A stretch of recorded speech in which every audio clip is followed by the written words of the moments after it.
I brought you frankincense. Thank you. And I brought you myrrh. Thank you. Murder. Judas. Good girl in a straw hat with her arms out in a cornfield.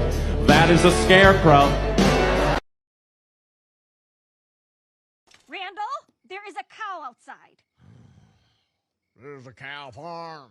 You're gonna find cows outside. No. You think to yourself, well, that was weird, but I'm not trans. You are. You are trans. Gay cake. Trans cake. Gay cake. Trans cake. Lesbian! Estrogen helpline, how can I help you? Yeah, hi, I gained like 20 pounds for no reason. Yeah, see, we need to protect your eggs, so we send a bunch of excess fat to your abdomen. Okay, well, I'm trans, I don't have any eggs, so do you think we can make it so that I don't...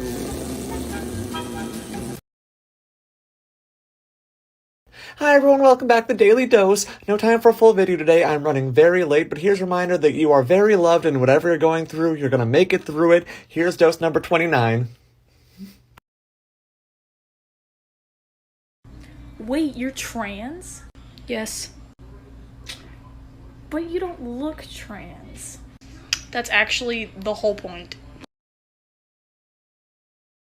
Since I'm officially one of the boys, here's the criteria that I meet. 20 out of 10 cuddles. Raging toxic masculinity. Biceps for days. Start that over. Biceps for days. Abs for days. The vocal range of Morgan Freeman and Jeff Bridges dragging their balls on the ground. So boys, do you accept me as one of your own? So, if you're trans, do you still have a penis? Do you hear yourself right now? I don't know what world you live in that you think it's okay to ask somebody what's between their legs. Sorry, are we dating? Are we in a sexual relationship? No. Mind your own goddamn business. What's between your legs? Are you circumcised? How small is your penis? Fuck out of here with what's between your legs. Beat it, geek. Alright, so I've been malfailing so much at work lately, which is incredible because my uniform is so masculine, but I've been called ma'am way more than I've been called sir. I love it so much, and I was gonna try to, boost my ego a little bit and just take a tally of how many times I get called ma'am and how much I get called sir today, and I'm so happy I didn't because I'm pretty sure I got called sir way more often at work today, and it was terrible, and I would have hated that so much, so I'm so happy I didn't. I just started dating men after coming out as a trans woman, and oh boy, that's an eye-opener. I mean, I thought I understood men. I lived among the men, I was like Jane Goodall amongst the apes. And before anybody tries to mansplain to me, I know, Jane Goodall lived amongst the chimps. I lived amongst the apes. And that is a little something I like to call transplaining. Okay. Put that down. So I had to take my lunch just to do this because, oh my god. I'm trans, and for the longest time I've been in jobs where I couldn't be from presenting. I worked in warehouses, factories, things like that, which is why this looks so different than most of my other videos, is because I'm wearing a wig, because my hair growth is abysmal. So I was helping a customer, and one of my bosses had come over and had asked if they were doing all right, and they just were right up like, oh, no, she's great. And I sat there, and I had the biggest grin on my face under my mask, because it's the first time I've been like just absent-mindedly gendered in public, and I just I don't, oh my god, I'm so, oh my god, yeah, hi, wow.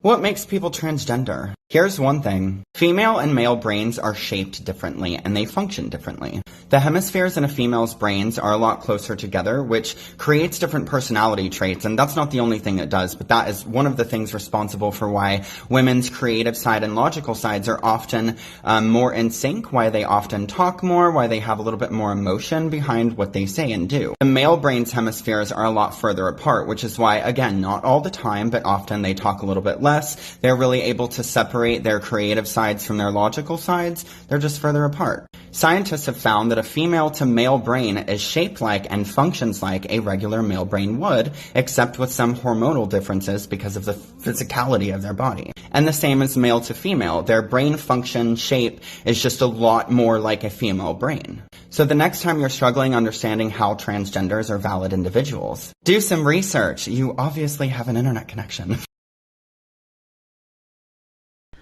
If you want to change the gender presentation of your voice, you need to understand resonance. Resonance is determined by the size of your vocal tract when you're speaking. The takeaway that I want you to have from this video is you need to learn to train your ears. So let's do that. Watch my hands, listen to the sounds. This hand is going to be resonance and it's going to start here because my throat size is smaller than my baseline. This hand will be pitch. Let's change pitch first. La, la, la, la, la, la, cool. Now let's change the resonance. La, notice that the pitch is the same. La, now let's change the pitch on this resonance. This is like my baseline resonance. La, la, la, la, la. Now let's make the resonance really dark.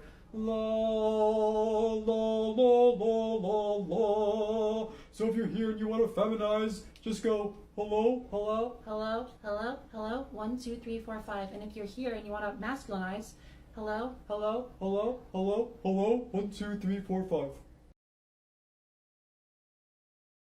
Commonly asked trans questions, part 7, I think.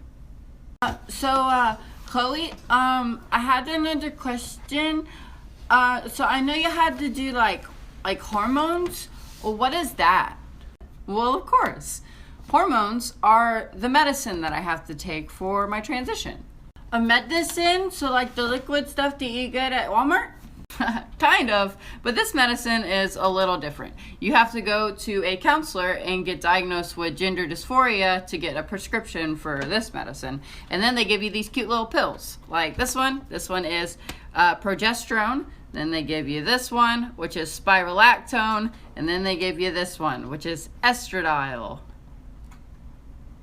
And so you have to take it all the time? Yep. I gotta take it 2 times a day, every day. But then it makes my skin soft, it makes my hair not grow much, and gives me boobies. I had to come to grips with my height as a trans woman. You can't really change it, obviously, but like every ounce of my being wanted to be 5 foot nothing, 4 foot 10, like super small and petite. And now I am feeling much more confident in like wearing heels when I go out. And that's fine. I like being that bitch that walks in. I have a pair of heels that I've not found that same confidence to wear.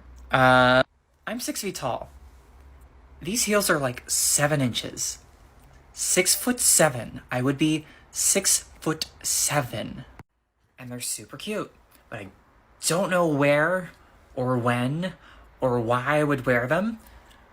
I want to, but So for reference, right?